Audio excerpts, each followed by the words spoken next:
and more to help beat the heat for a cooler summer. Details at specsonline.com. The fun starts here. Warm one, low 90s for the high. Slight chance of some showers today. It's going to feel like 102 with a high around 93. Mid-90s sunshine for the weekend, then upper 90s next week. We're sitting at 82 right now. Freeways cleaning up nicely. An earlier accident, 288, headed in at the loop. They cleared that out of the way. Streaming live online at HoustonPublicMedia.org. Download the app as well. News updated 24/7. It's KUHF Houston News 88.7, a service at the University of Houston. Houston Matters starts right now. Stick around, 9 o'clock.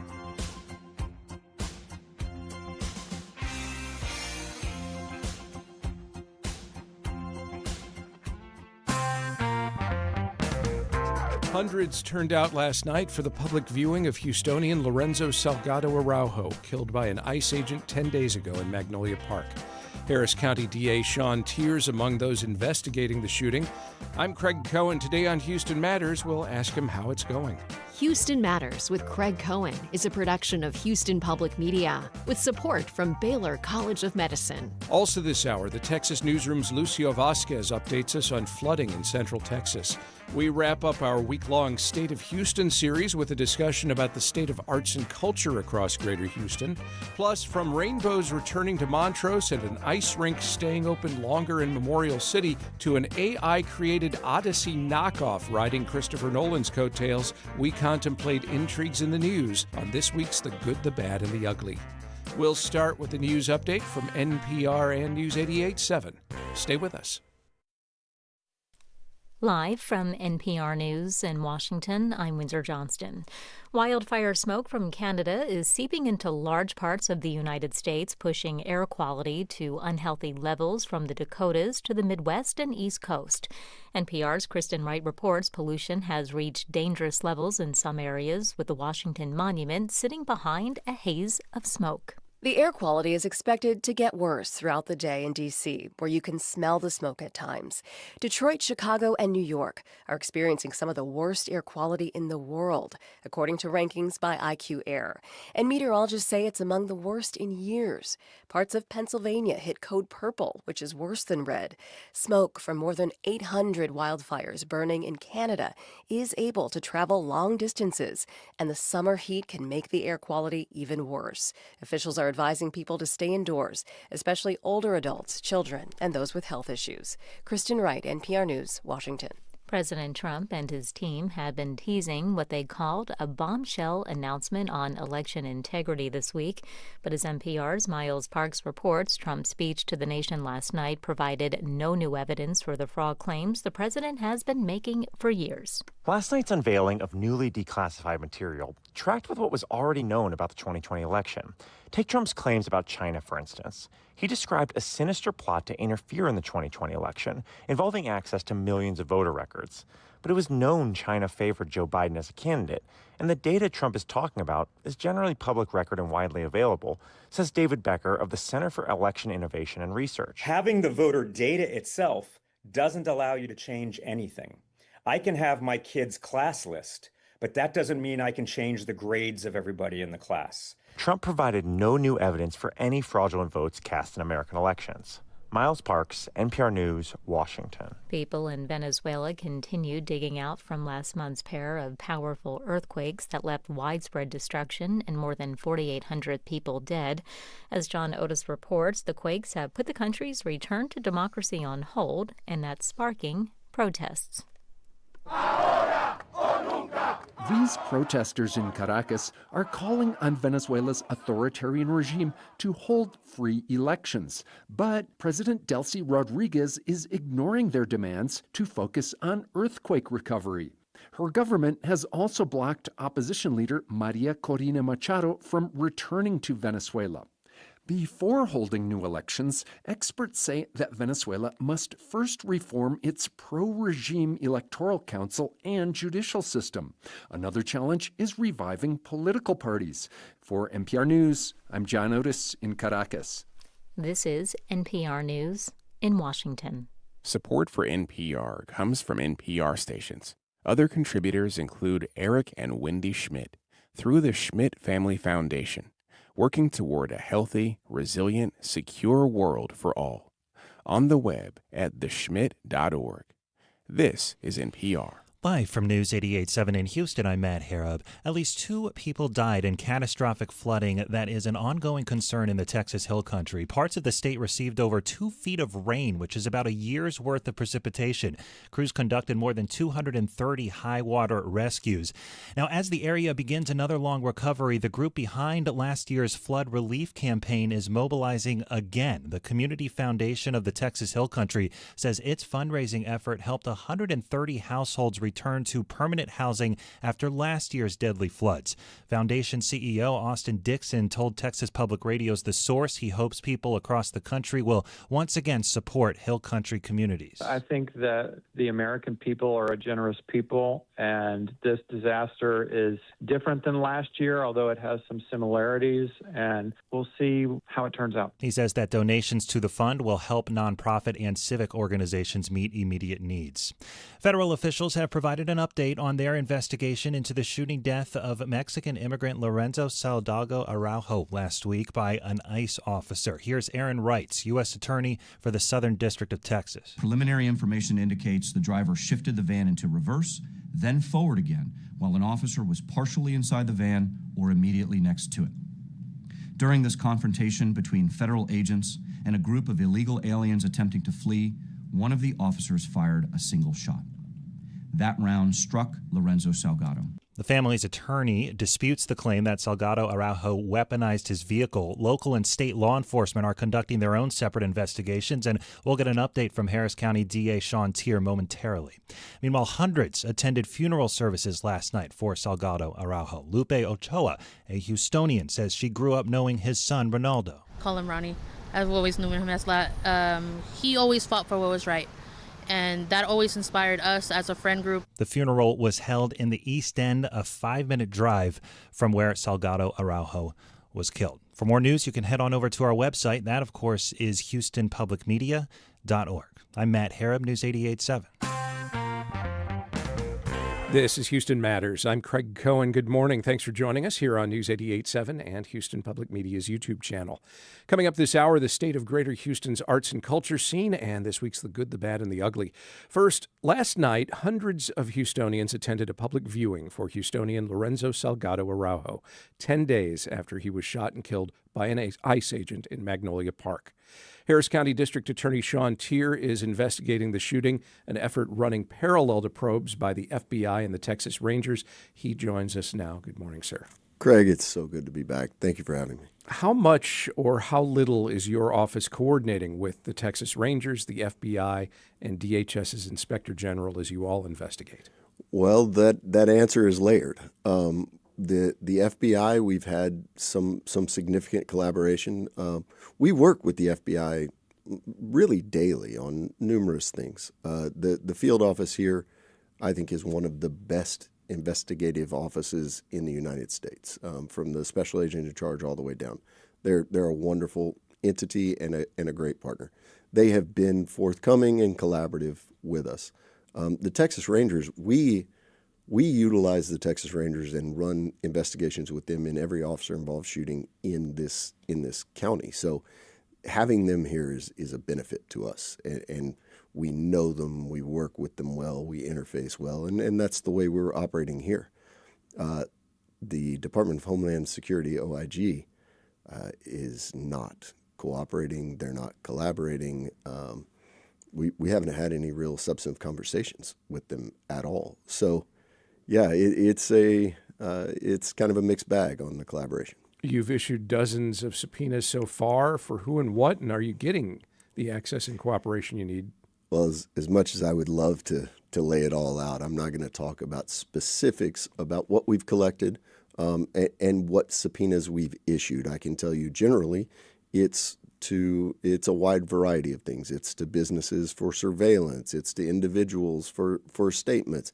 A lot of different things in order to really get a full picture. But as frustrating as it is to the public and to everyone else, a real prosecutor is not going to taint the jury pool or to affect the integrity of an investigation by giving specific facts out before a full recitation of the facts is known. That said, federal authorities to date have not shared which ICE agent or agents were involved in the shooting. You've been tracing locations agents were before the shooting to try and suss that out. Can you say if you're any closer to identifying who pulled the trigger? I can tell you that I believe we will find the identity of the person who pulled the trigger. I don't believe it will come from the federal government, but we do this every day. We are a massive office, and we're really good at investigating cases. I can assure the public that we will be able to identify who killed Mr. Salgado, and we'll assess whether or not criminal charges are appropriate.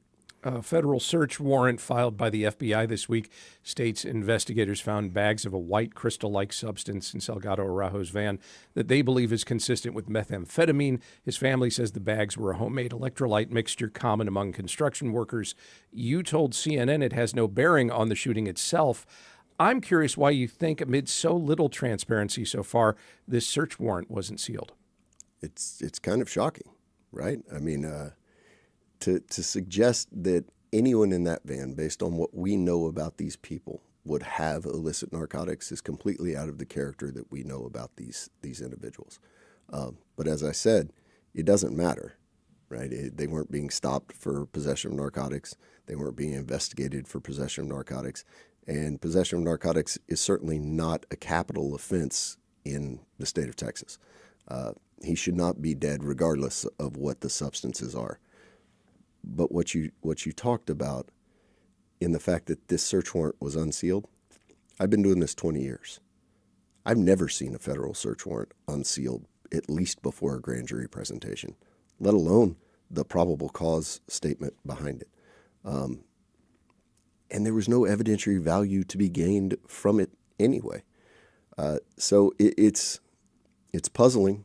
It's concerning that we are here on the weekend of the funeral for as I appreciate you saying, a Houstonian. And his family is having to deal with this tarnishing of a reputation of a man who, by all accounts, was a very good man. It's not right. And I think the ultimate is going to be when we get the lab results back, I don't think they were drugs. Do you know who has had access to the van since the shooting? We were able to be present when the vehicle was processed by the FBI. I believe in very short order we are going to be allowed to process the van as well. And we're going to do it through the consent of the family.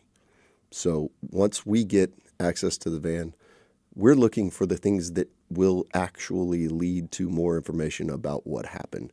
The crash data recorder, which will give speed, steering input, all of those type of things. Those are the relevant things to ask in a shooting like this. The three other men in the van, including Salgado Araujo's brother Victor, have given accounts through their attorney that directly contradict ICE's version of events, including where the fatal shot came from. Victor's attorney, Ruby Powers, tells Houston Public Media your office and a so far undisclosed federal agency interviewed him. Has your office been able to interview the other two witnesses directly?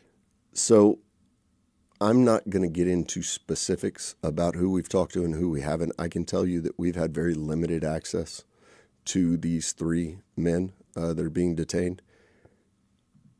We need to be able to interview them in depth. We need to be able to interview them in a sterile and safe environment.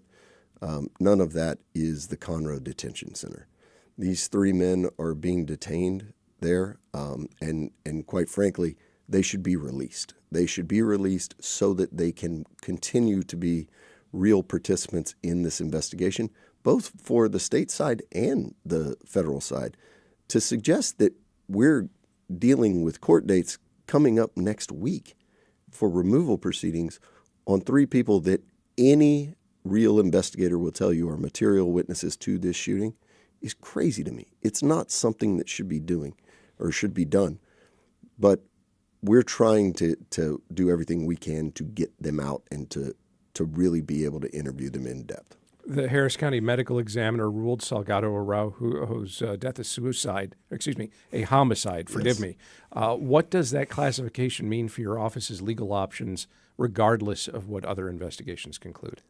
I'm the chief law enforcement officer in Harris County. My job is to investigate and prosecute state crimes. The investigation on a homicide is murder. It's also inclusive of manslaughter, of criminally negligent homicide. Regardless of what federal offenses might exist here, the only people that prosecute murders in Harris County are my office. So I'm tasked with and duty bound to investigate this case to the fullest extent. Harris County District Attorney Sean Teare, thank you very much. My pleasure. Thanks for having me.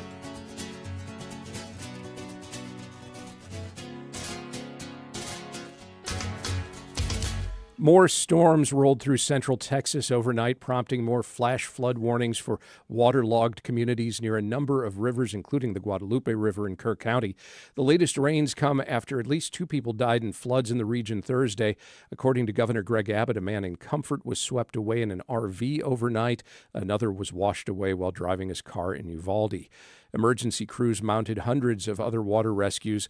The Texas Newsroom's Lucio Vasquez is in Central Texas and joins us now with more. Hi, Lucio. First of all, can you share any more about stormy weather and additional flood threats in Central Texas this morning? It appears, Lucio, maybe we might have you muted. I'm not sure. Let's see if...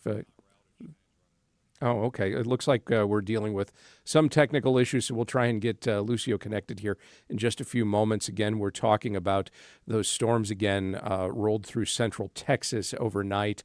More flash flood warnings have been in effect through the morning hours, certainly overnight through the morning as there was more rain. This includes the Guadalupe River in Kerr County. That's the site of significant flooding that we saw yesterday. This again comes after 2 people died in floods in the region on Thursday. Lucio, let's see if we've got you on now. Can I hear you? Let's see. Nope. Okay, still not hearing Lucio, so we're going to need to try and get that resolved rather quickly here, or we'll have to move on.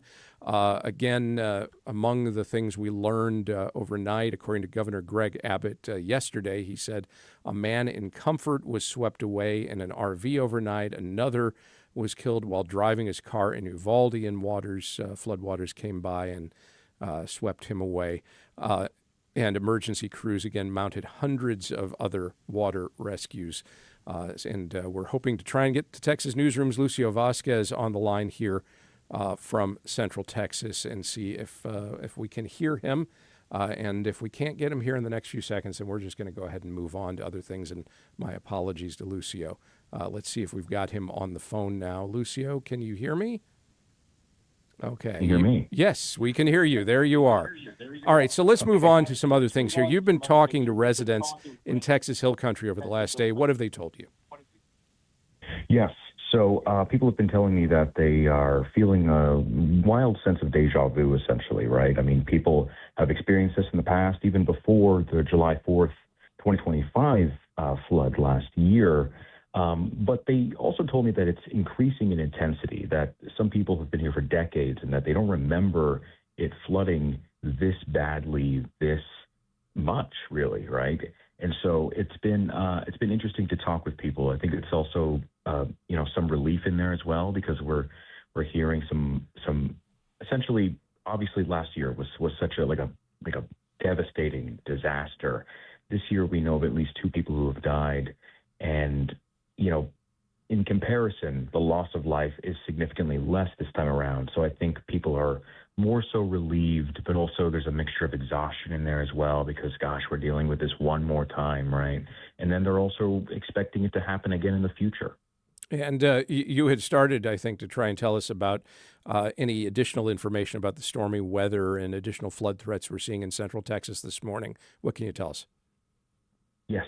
So as of right now, looking out of my hotel window, we can see a little bit of drizzling.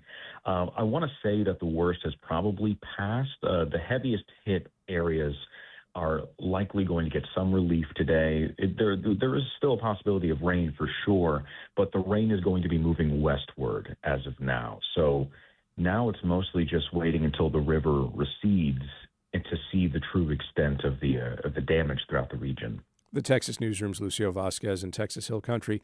Thank you very much. All right, thanks for having me.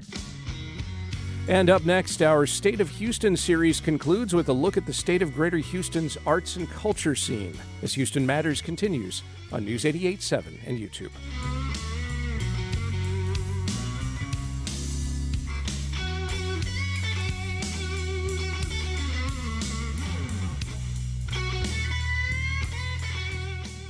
Hello, I'm Ernie Manous. Our show, Hello Houston, is... You count on Houston Public Media. That's why you're here right now. Take the next step and become a new member today. Every gift makes a difference.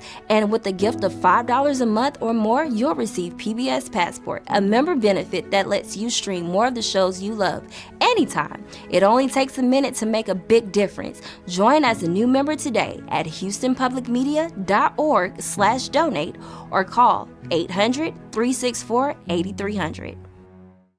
Listeners like you, and from Baylor College of Medicine. With over 125 years of innovation behind it, Baylor has driven progress in health and medicine through research, education, and care that push the frontiers of modern science. Tonight on Houston Public Media TV8, American Experience presents Part 2 of JFK, following President Kennedy into the White House through his assassination and the unfulfilled promise of his presidency. Tonight at 8 on TV8. This is Houston Matters. I'm Craig Cohen. All this week, our State of Houston series has examined the state of Greater Houston's health, politics, environment, and transportation. And today, we conclude the series with a look at the arts and culture scene here with three guests. Chelsea de Souza is Director of Performing Arts and Culture at Asia Society, Texas. Taylor Jackson is CEO of the Houston Arts Alliance. And Sixto Wagon is Executive Director of Houston in Color, the former BIPOC Arts Network and Fund. Good morning to you all. Good morning. Good morning. We have long on this program discussed, touted, highlighted Greater Houston's varied and diverse arts and culture scene. That's an important part of what we do here. I think we can skip ahead in our assessment by noting up front that we do have all kinds of fine arts, performing arts, theaters, museums, you name it. So my first question for you is, here in 2026, do you think it's all as accessible as it could be and reaching the audiences you want coming through the door to check out concerts and shows and art exhibits and the rest? What do you think? Taylor? I would say that there's always room to improve accessibility. I think, contextualizing our work by way of the grants that we distribute on behalf of the city of Houston, right? Those grants are funded by hotel occupancy tax dollars. So visitors coming in, booking hotels, short-term rentals in the city of Houston within the city limits. And we are actually able to benefit from the influx of visitors into the city. The amount of money that we're able to distribute, right, is totally dependent on how many folks are in booking those stays. And so right now annually we're distributing about $17 million. But of course, we're always pushing and hoping that this investment that the city is making into the arts and cultural ecosystem will make a return, right? And so we'll continue to use these funds to attract more visitors and hopefully have more hot dollars to do more arts and cultural programming, and not just benefit the visitors coming into the city, but the residents that are here, right? Folks in the suburbs coming in, staying a weekend to attend a show or an exhibition, and creating more accessible programming to the folks who are even in the loop, right? Yeah, Chelsea, I imagine you could approach this both from the perspective of somebody that works in a venue and also a performer yourself. Yeah, I've always been thinking about how do we get more of those 20s and 30s-year-olds, out, my age group essentially, who are very, I think, culturally and artistically curious, but not always aware of what's going on. And so are we reaching them on the right platforms? It's really tricky to break through, I think, the media saturation in a lot of ways. And we're trying to find ways to create that third space, whether it's at a venue like Asia Society or even in just the way we contextualize a concert, for example, the gathering before and after, where we're creating community through the art. So I think there's definitely potential, but I see more and more interest from across multiple groups in Houston and coming out for art performances. Sixto, what other groups maybe could we be better about reaching out to? Well, I think that this is actually part of the exciting thing. For over the course of the past 5 years, we've invested over 200 arts organizations across the 9-county district. And we recognize that, yes, there are opportunities in order to build accessibility, but we also have arts organizations and artists who are doing work in neighborhoods all across the broad, very reach of this neighborhood. So I think that the question around accessibility is like, what are you interested in, and are you able to find it? And I think that actually part of the thing for me around is accessibility is how are we able to make sure that we can do those matches of, if you're interested in something, how can we make sure that you are able to find it across the city? Mm-hmm. And I think that it's not just about the venues, but really how are we building those communities that are lasting, not just around these events, but throughout the entire year or around,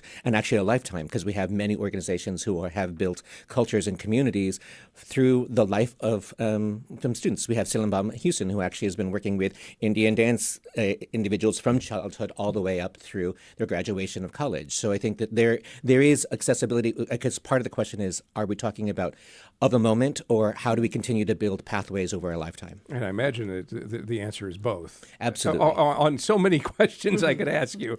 Are there enough opportunities for independent artists who aren't formally connected to venues like theaters and concert halls and galleries and museums to showcase their work? Again, there's always could be more opportunities. I think that this is actually one of the things where we have so many creatives, we have so many individuals who are doing work that deserves a stage, that deserves an audience. But I also have to put into the fact that there is a lot of work that actually happens in creativity that's not necessarily need an audience, or we have communities who actually don't separate the idea of creating art and music as a different performance or a different profession. So how does the karaoke that's happening every Friday night, or actually the songs that happen over dinner or after dinner, be part of a cultural life that we want to continue to uplift? Yes, we do need to create opportunities and different pathways to connect arts organizations and the individual artists that are happening. But then also we see how artists and creatives are building new spaces, whether they be in businesses or even finding beyond just walls, but what are the public spaces that actually relate to the audiences that they're interested in resonating with? Yeah, if I could add to that, I think about some conversations that have been coming up with artists over the course of a few years now, and I think something that they've really highlighted is the lack of affordable studio spaces in Houston. And so how are we thinking about the ways that we're partnering with other industries, right? Like development, construction companies who are thinking about, multi-use spaces and creating opportunities for artists to have what they need so that we can retain that talent. We're not losing them to LA, New York, Dallas, right? We're able to keep them here so that they can continue to contribute and grow the ecosystem. Part of that, though, also is defining here. And what I get at is Greater Houston covers such a wide geographic area. and yes, you were talking, Taylor, about the idea of people, coming in from other locations into the city, spending a weekend in the city limits. And I understand from the Arts Alliance's perspective, that's going to be your focus. But we have seen population shift here across Greater Houston. More people moving north, more people moving west. Do we have enough access and performance and engagement in artistry, not just outside the Loop, but outside the Beltway, outside the Grand Parkway? Do we see all of that happening in relation to where people are moving? Because a lot of those folks may never decide to, somebody lives way out in the Northwest, they may just never decide to travel southeast. What do you think? Well, I think that it's also one of the things where, Taylor was actually really clear around, the hot taxes are based in the city, right? And so much of what we're talking about are around counties and regions that cannot be funded through HIA and the hot taxes. But we also see that when we look at the county, the investment in culture is not as direct, and it's not as clear. So I think that part of what we need to continue to engage in is what is a conversation of how our communities actually supporting, how our businesses, communities, and churches, other nonprofits actually creating these opportunities in order to make sure that our artists, our creatives, and our makers all across the greater Houston area. And I think when we talk about this, I was talking to a friend nationally, I needed to remind them, they're like, well, how does it deal with a state? Remember, greater Houston area is larger than the state of Connecticut. Right. So we are talking about an infrastructure that's larger than a state. So is that on developers as a particular suburb starts to build up to say, let's make sure we are in one intentional way engaging with the idea of melding art into what we're doing? I think so, yeah. I think that conversation needs to start earlier, right? I think art tends to be the last conversation, the last space to be created as we're creating new communities. I mean, I'm a Texas touring artist, so I can apply with an organization, can apply for half of my performance fee to be covered by the Texas Commission on the Arts. And so these are resources that exist but are underutilized because people aren't aware of them. And so as long as we can start these conversations earlier, as you say, with developers, with people who are involved in creating new communities, I think there's really potential to make sure that the arts are feeding every community, even outside the Beltway. And I don't think that onus is just on one particular entity, right? I think it is a true partnership collaboration. It's going to take, yes, us working with developers, but it's going to take us working with municipalities, right? Local government. It's going to take us working with philanthropy. It's going to take us working with the arts institutions and with artists to really see this come together. Well, I mean, I believe we're actually talking about arts as a cultural infrastructure, and really understanding the fact that the relationships that happen through the arts and through our community connections actually is an essential part of how and why we actually want to live in Houston and why we should stay in Houston. And I think that part of what we're talking about is how do we bring all of our ecosystem together in order to, how do we invest in a cultural ecosystem, cultural infrastructure that actually keeps everybody here and actually keeps people excited about the areas in they're living in, that they don't have to travel 2 hours in order to see whatever the greatest thing is. It's actually, it could happen both 2 hours away and also 5 minutes down the road. In your backyard. Chelsea de Souza is Director of Performing Arts and Culture at Asia Society Texas. Taylor Jackson is CEO of the Houston Arts Alliance. Sixto Wagon is Executive Director of Houston in Color. Thank you all very much. Thank you for having us. Thanks, And just ahead, from rainbows returning to Montrose and an ice rink staying open longer in Memorial City to an AI-created Odyssey knockoff riding Christopher Nolan's coattails, we contemplate intrigues in the news on the good, the bad, and the ugly as Houston Matters continues on News 88.7 and YouTube.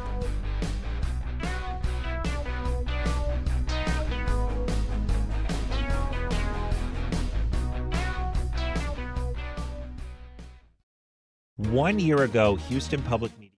It's not just your car. It's the one that brought your kids home from school, took you cross-country, held memories, laughter, even a few breakdowns. When it's time to let go, give your car a new purpose. Donate it and turn memories into meaningful support for this station. Plus, you'll enjoy free and easy pickup, potential tax benefits, and a simple donation process. Your gift supports the programs you and your family love. Donate today and help keep public media strong. Call or donate online. Frontline, we meet people who survived last year's floods in the Hill Country and those who lost loved ones, and we try to answer the questions they still have. After the Flood, out now. Support comes from Rice University's Moody Center for the Arts, presenting Summer Jam, an afternoon of art activities featuring an indoor farmers market, live DJ, outdoor games, and more. Saturday, July 18th at 5 p.m. moody.rice.edu.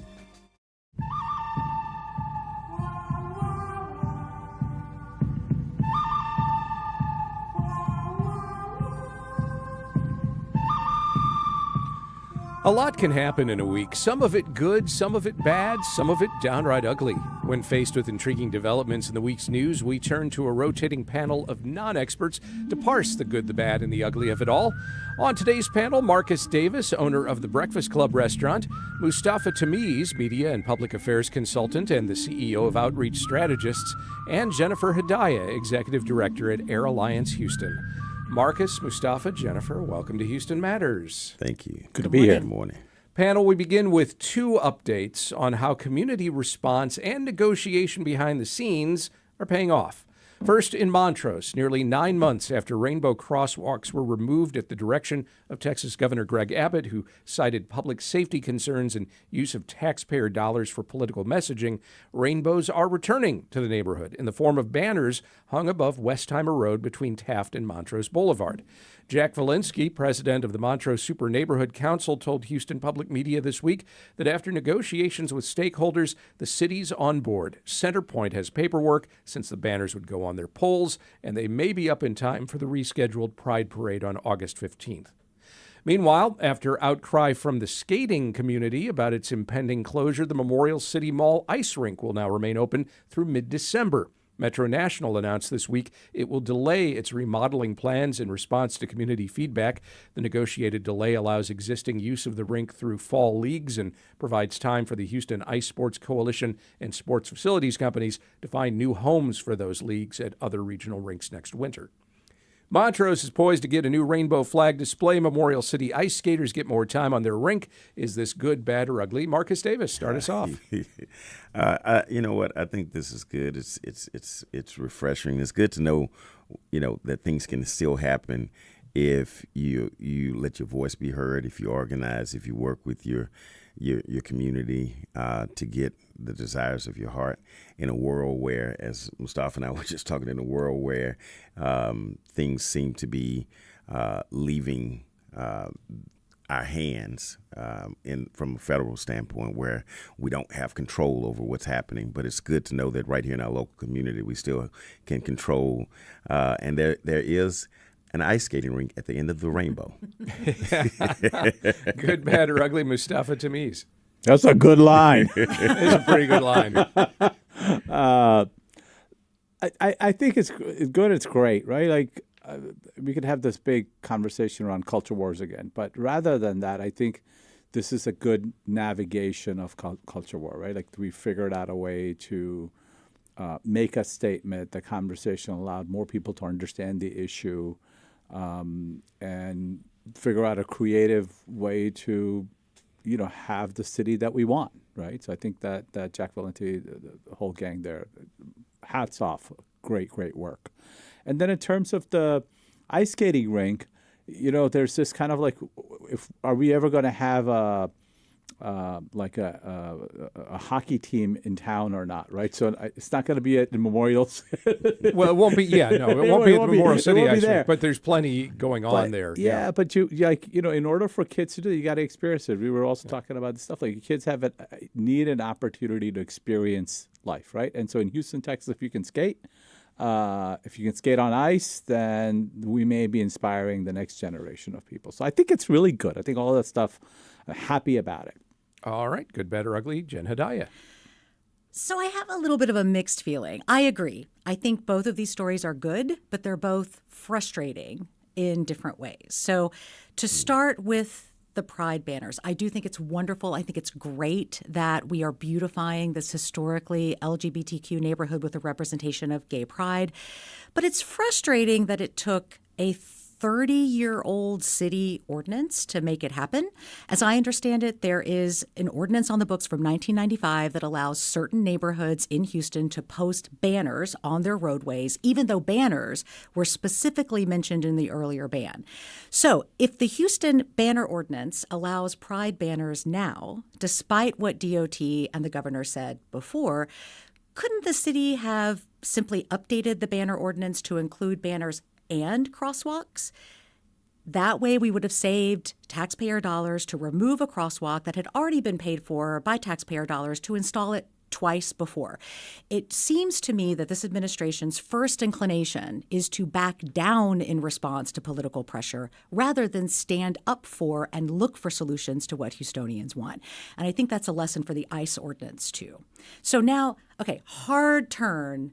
Or I wish I knew an ice skating term to say, hard turn to ice skating. Okay, so twice in the last year, this same indoor ice rink caused a mall-wide evacuation because it was leaking ammonia. Ammonia is used to keep ice frozen, but it's also an air toxic, and exposure to it can cause eye and lung irritation. So they had to evacuate the mall twice and close the rink, we thought, permanently. So I can only hope that the rink's owners have permanently addressed the mechanical failures that caused these 2 leaks. I do think it's a good thing. It's a great thing to listen to your customers, but you can't do so in a way that puts them in harm's way. That was a good twirl. That really, There really we go. was. I was trying to like a figure 8. That's not right. A sow cow? That's something, right? Okay. That is a thing. Okay. That is a thing. But you know, those are great points. And I think you're onto something. I'm just wondering. I couldn't help but think, can Craig ice skate? That's what I was really thinking. Oh, about. of course. Really? Yes. I knew. Have it. you been He's- to that he's Galleria a hockey, ice He's a skating hockey rink? guy. That's where I went. So here's the thing. If I had just learned to skate backwards and stop, I am telling you, I was this close to the National Hockey League. There you go. Oh, wow. There we go. You heard it here live. That's right. GBU. Future ice skating field trip. Panel, it's not unusual to find low-budget knockoffs of major films in wide release try to latch on to those films' box office coattails. This week, though, we saw a variation on the strategy. As Christopher Nolan's epic The Odyssey has now arrived in theaters, so has a trailer online for another film called Odysseus the Fall. But you don't have to watch long to conclude something doesn't look quite right. That's because the entire trailer and the film it is promoting is AI derived. No actual live actors, no sets, nothing real about it at all. But waves crash, a horse stares dead-eyed at the screen, so do some of the virtual humans. The Odyssey is in theaters now. Odysseus the Fall will be available for AI slop enthusiasts for digital streaming later this summer. Is this good, bad, or ugly, Mustafa? Surprisingly good.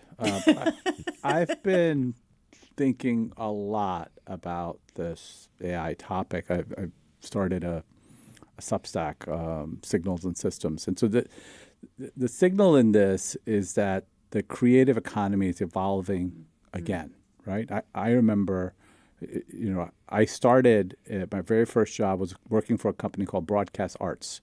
They were an animation shop. And they did the Pee Wee Herman Playhouse, and they did the Raisin Bran commercials, all of that stuff. And I remember dozens of graphic artists sitting down and hand drawing every frame. And that's really how I got started. I did the 1099 payroll for that shop, And they used to draw stuff up and go like, "This is my invoice." And I'm like, "That's not an invoice." You draw the invoice? Thank you for your service. And then, we saw Pixar come out and all of the animation began to get done. And then now what you're seeing is the next wave of this tool, right, that's been built for this.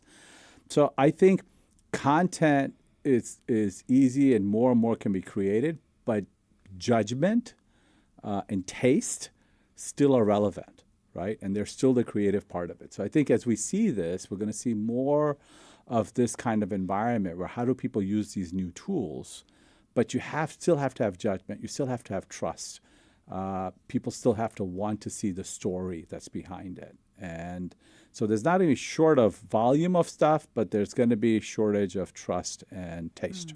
You might be making an assumption there is a story to watch. But Maybe, I tell you, think about this. Somebody had to think like this movie's coming out. I got to get this done by this schedule. If I do, then I can ride this wave, right? Like this is monetized, right? So somebody actually thought through this whole thing, and that's a story. Maybe not the good story in terms of the movie, but that's a story. Good, bad, or ugly, Jen Hedaya. I have a similar thought, but full disclosure, I have tickets to see Christopher Nolan's The Odyssey today, which I bought weeks ago in anticipation of the film. But I did also watch the trailer for this AI-generated film, and I have to tell you, the dead-eyed horse is probably the most lifelike character in the entire trailer. It actually looks the most real, which is pretty surprising. I intentionally, personally, do not use generative AI. I work for an environmental organization. I have deep concerns about generative AI's environmental impact. So we just don't use it. But I fully agree. I'm not naive or ignorant to the fact that generative AI is changing the landscape for many professions, not the least of which is filmmaking. There was a time where, shooting an entire feature-length film on an iPhone was considered not conventional. And I don't think we bat an eye at that anymore. So I think exactly what Mustafa's saying is true. Is this the next frontier in filmmaking? I don't know. I do know, I did read that this particular film is the first completely generative AI created feature film to be officially selected for a mainstream film festival. So there is some acceptance starting to happen here. And perhaps it will meet a need for some filmmakers. Maybe it's more accessible, cheaper. It may meet a need for some film goers. It's shorter, streamable, I'm not sure. But at the end of the day, and the reason I bought tickets to see Christopher Nolan's film weeks ago was that we go to the movies because of the people behind the camera and the people, the humans in front of the camera. And I don't know if generative AI will ever meet that need. All right. Good, bad, or ugly. Marcus Davis. This is odd. You get it? You get it? Did that pass? I got it. Odyssey. I got it. No, it is. It's odd. So my son texts the family yesterday saying, "Hey guys, the Odyssey is coming out. Y'all should go see it. It's gonna be really cool because the cast is dope." Fair. Those were his exact words. Yep. And so when we start talking about movie, and I have an appreciation for technology. Had a long conversation this morning with a friend of mine where we were talking about who's getting lost in the technology shuffle, including the AI, but not just the AI, but all of the advancement of technology. And it was mostly talking about the elderly who will get left out in the moving forward. Now we're talking about human beings, artists, actors, maybe left out in the future. And I can appreciate the advancement of technology, but give me a good old movie. I mean, we go to the movies for a reason. Yeah. You said, right? We can pop popcorn at home, but it's the nostalgia of seeing my favorite character doing, some great work with big old greasy bucket of popcorn in an overpriced seat. Yeah. all of those things while appreciating the advancement of technology. I'm just curious about Mustafa, drawing in this lab that he was working at. I never knew you worked at a Pixar-like.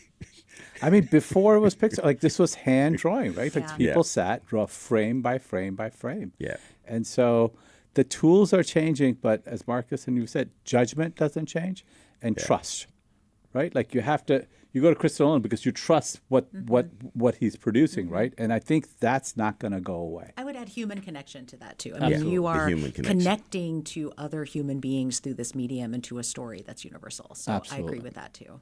I trust that because I did not, like you, purchase my tickets weeks in advance. She's an early adopter. That I am not going to be able to make it to an IMAX screening this weekend because there probably aren't going to be any seats. Go at midnight. Well, that's a good idea. I'll Marcus Davis owns the Breakfast Club restaurant. Mustafa Tamiz is a media and public affairs consultant and the CEO of Outreach Strategists. Jen Hedaya is executive director at Air Alliance Houston. Thank you all very much. Thank you. Craig.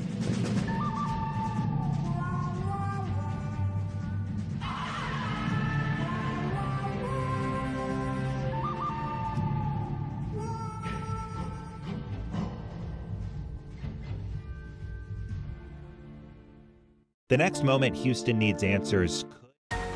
We know you value Houston Public Media. That's why you're watching right now. So take the next step and become a new member of the station you rely on. Every gift makes a difference. And what matters most right now is supporting the station that brings you the news and information you rely on. It only takes a minute to make a big difference. So join as a new member today at houstonpublicmedia.org/donate or call 800-364-8300. And Houston Public Media shows live, on demand, and all in one place. Search HPM Plus on your smart and connected TVs. HPM Plus. Houston Public Media is licensed to the University of Houston system, governed by the UH Board of Regents. Information about open meetings, dates, times, and locations is online at uhsystem.edu. Last week's shooting death of Houstonian Lorenzo Salgado Araujo by an ICE agent has prompted protests, investigations, and lots of conversations. It's also familiar, and not just as one of a number of such incidents involving ICE over the last year and a half, Back in the 1970s, the Houston Police Department's relationship with the Bayou City's Hispanic community was strained, especially after the 1977 police beating and drowning of 23-year-old veteran Jose Campos Torres. The officers convicted in his death initially received probation and a $1 fine. Torres' death and the sentence that followed spurred a series of protests and riots, and the officers did eventually serve some time. In response, HPD created a unit of Latino officers in its homicide division. Back in 2021, a podcast from Vox Media called Chicano Squad told the story of that unit, the first of its kind in the nation. When the podcast was first released, I talked with host, Texas native, actress, and comedian Cristela Alonzo, who may be best known for her one-time ABC sitcom Cristela, or as the voice of Cruz Ramirez in one of the animated Cars movies. I asked her then how she wound up going from projects like that to hosting a podcast about a Latino homicide unit in Houston from 1979. Doing the sitcom and being in a Pixar movie is actually, I was doing the same thing that I'm doing in the podcast, which is telling stories about the community, the Latino community. So it doesn't matter if it's comedic or dramatic or what have you. If the story needs to be told, I want to tell it. I think it's actually a perfect example that represents life. Life is both funny and sad, informative, entertaining. So for me, when the story came up, I was so fascinated by it, especially the lack of documentation about it, that I figured it was a story that had to be told, especially because it's so timely.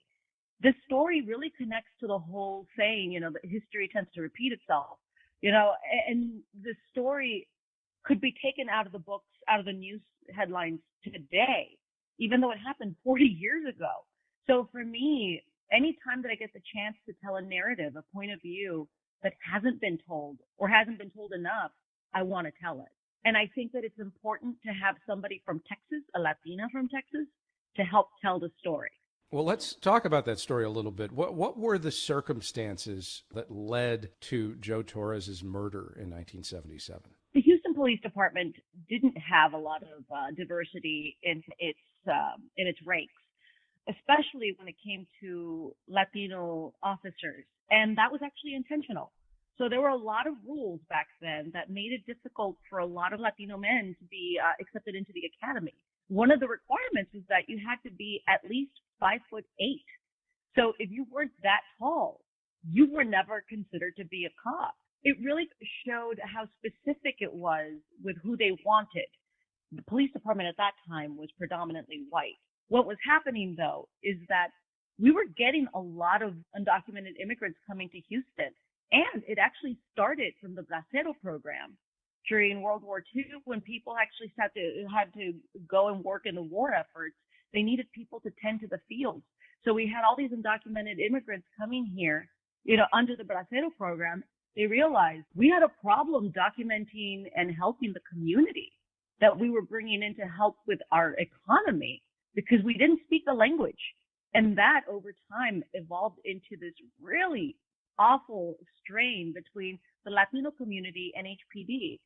Honestly, the Jose Campos Torres murder is the one that really kind of helped set off the powder keg, because that led out to the Moody Park riot, which really I think is one of those prime examples of how the community's voice, they were so exasperated that they demanded justice.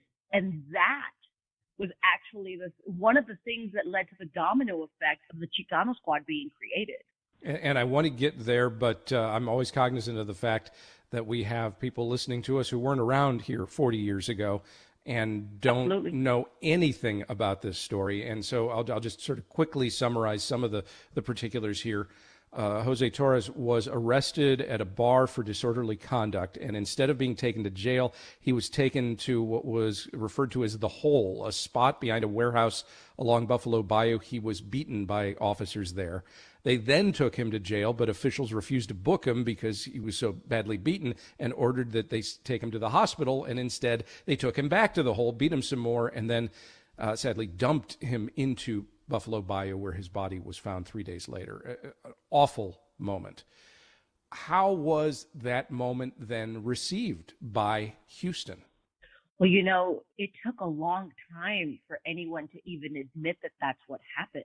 Nobody knew what had taken place that night until one of the police officers, a rookie cop that was there that night, had to tell his father, who was also a policeman, and that brought it to light. Now the news media had access to this story. Now they had somebody that came forward to tell the truth. But it took a while to get there. I mean, and I think the fact that the policeman actually came forward was the thing that really set off people that said, basically, it's this whole narrative of, you see, it's happening. There is proof. This is the proof. I mentioned the essentially slap on the wrist that the officers received and the reaction that followed.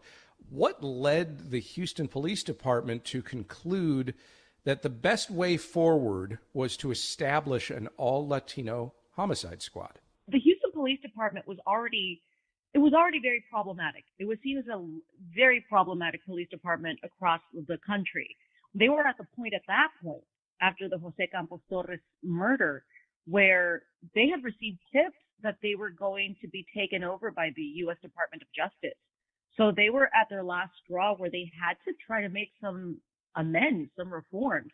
The police chief at the time, the Houston police chief, Caldwell, he decided that he wanted to do something to actually make some reforms in the department. So he got the idea of getting one of the Latino detectives, Detective Montero, to come up with a unit that could connect with the community, with the Latino community, by literally speaking the same language.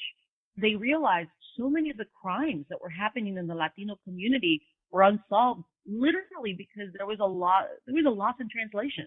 The police, the white detectives, couldn't understand the Latino immigrants.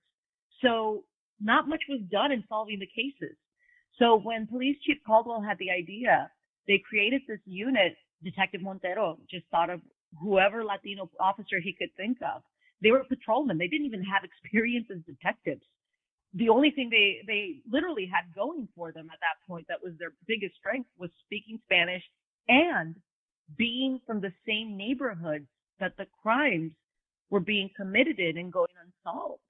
This was kind of like their last straw before they had to give up their control, the Houston Police Department. And honestly, it seems so simplistic when you think about it, having people that literally speak the same language. But back then, it was such a novel and rare idea. How were they received by other officers and by the community surrounding them? So this is the problem, is that they were actually struggling with both communities, with both groups. A lot of the people in the Latino community back then saw them as traitors because they had become cops, and they had such a negative idea of cops by the way they had been treated themselves. They didn't know what to make of the cops.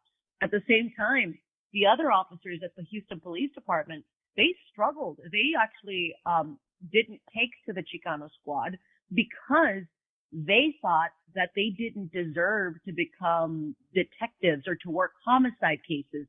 Not that they were literally officially detectives, but doing the work of a detective. A lot of the policemen in the Houston Police Department thought they had skipped the line. They jumped the line.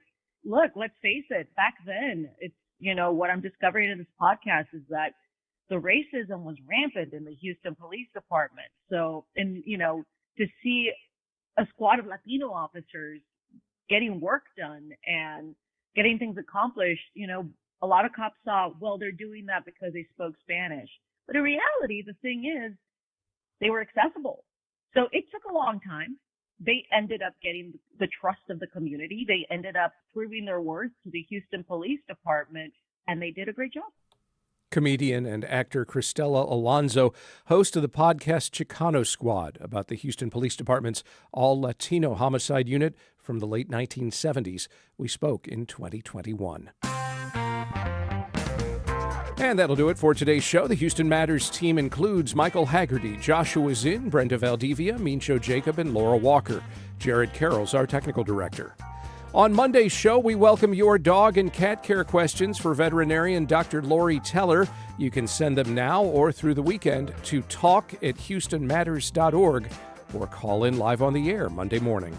I'm Craig Cohen. Have a great weekend. Then join us Monday for that and other Houston Matters.